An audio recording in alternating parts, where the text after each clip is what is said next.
जय हिंद बच्चों, सद्भावना ज्ञान चैनल में आपका स्वागत है। आज हम डिस्कस करने वाले हैं क्लास 9th का science chapter number 2 is matter around us pure. क्या हमारे आसपास के पदार्थ शुद्ध हैं के पृष्ठ संख्या 26 तथा पृष्ठ संख्या 27 पर दिए गए प्रश्नों के उत्तर के बारे में। आइए वीडियो को स्टार्ट करते हैं। पेट्रोल और मिट्टी का तेल जो कि आपस में घुलनशील हैं के मिश्रण को आप कैसे पृथक करेंगे? पेट्रोल तथा मिट्टी के तेल के क्वथनांकों में 25 डिग्री सेल्सियस से अधिक का अंतराल है। तो बच्चों, इसका आंसर होगा पेट्रोल और मिट्टी का तेल को पृथक्करण परभाजी आसवन विधि द्वारा किया जाता है।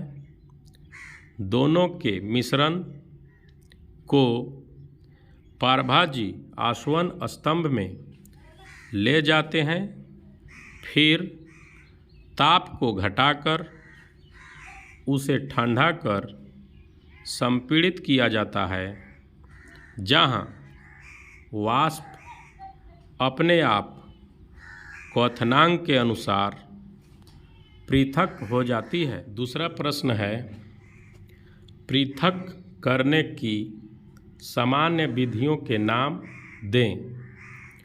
पहला, दही से मक्खन। दूसरा, समुद्री जल से नमक। तीसरा, नमक से कपूर।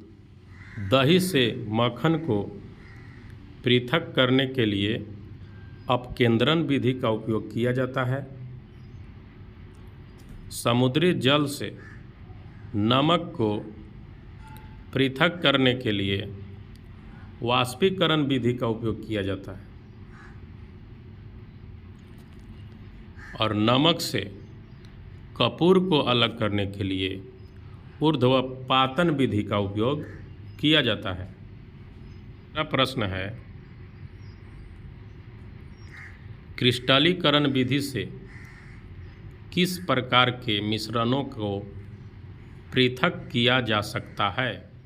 तो बच्चों, इसका आंसर होगा क्रिस्टलीकरण विधि से ठोस पदार्थों में से अशुद्धियों को पृथक किया जाता है।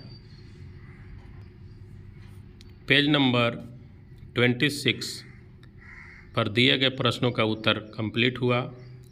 अब हम पेज नंबर 27 पर दिए गए प्रश्नों के उत्तर देखेंगे।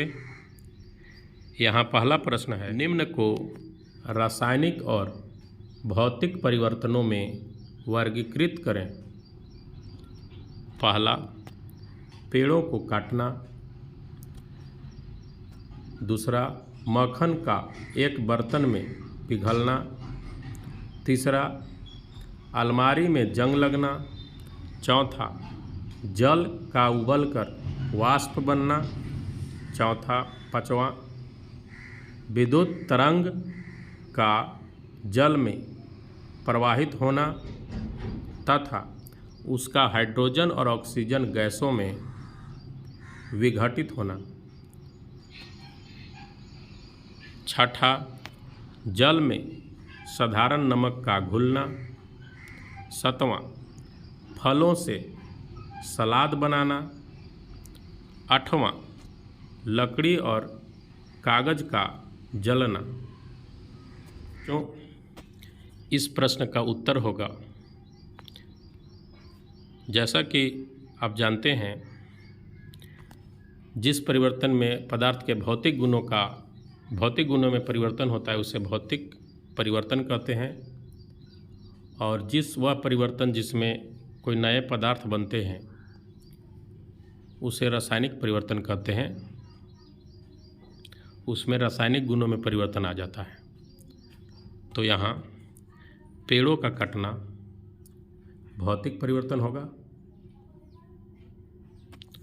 मक्खन का एक बर्तन में पिघलना यह भी भौतिक परिवर्तन होगा, अलमारी में जंग लगना यह रासायनिक परिवर्तन होगा, जल का उबलकर वाष्प बनना यह भौतिक परिवर्तन होगा, विद्युत तरंग का जल में प्रवाहित होना तथा उनका हाइड्रोजन और ऑक्सीजन गैस में विघटित होना यह रासायनिक परिवर्तन होगा, जल में साधारण नमक का घुलना भौतिक परिवर्तन होगा, फलों से सलाद बनाना यह भी भौतिक परिवर्तन होगा, लकड़ी और कागज का जलना यह रासायनिक परिवर्तन होगा। दूसरा प्रश्न है, अपने आसपास की चीज़ों को शुद्ध पदार्थों या मिश्रण से अलग करने का प्रयत्न करें। तो बच्चों इसका आंसर होगा हमारे आसपास के पदार्थ होंगे दूध, दही, कपड़ा, मिट्टी, लकड़ी इत्यादि। बच्चों एक अन्य प्रश्न जो अक्सर इस चैप्टर से पूछा जाता है लेकिन अध्यायवार प्रश्न में एवं अभ्यास में इसका मेंशन नहीं है, तो आइए उसका उत्तर जानते हैं। यह प्रश्न पूछा जाता है कि मिश्रण तथा यौगिक में अंतर लिखिए। तो मिश्रण तथा यौगिक में अंतर होगा, एक तरफ लिखेंगे मिश्रण, एक तरफ लिखेंगे यौगिक और पॉइंट बाय पॉइंट इसका आंसर लिखेंगे। तो देखिए मिश्रण का पहला पॉइंट होगा, दो या दो से अधिक तत्व या यौगिकों के मिलने से मिश्रण बनता है, लेकिन नए यौगिक का निर्माण नहीं होता है।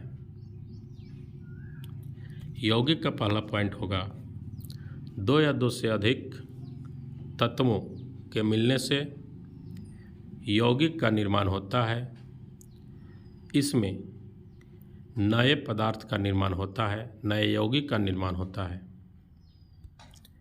इसका दूसरा पॉइंट होगा, मिश्रण का दूसरा पॉइंट होगा,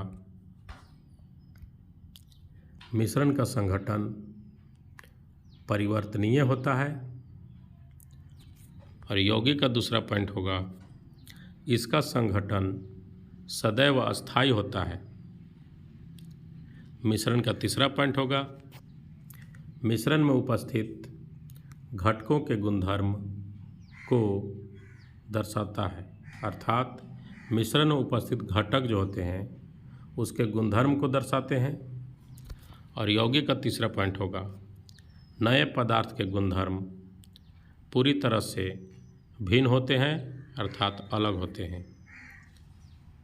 चौथा पॉइंट होगा मिश्रण का, इसे भौतिक विधियों से आसानी से अलग किया जाता है।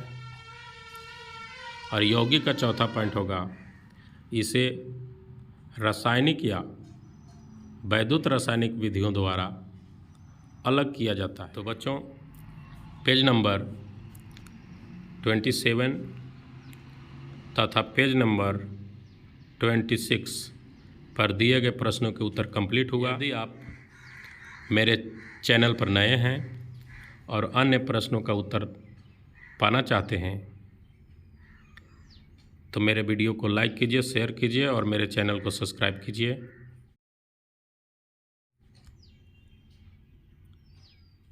जय हिंद, वंदे मातरम।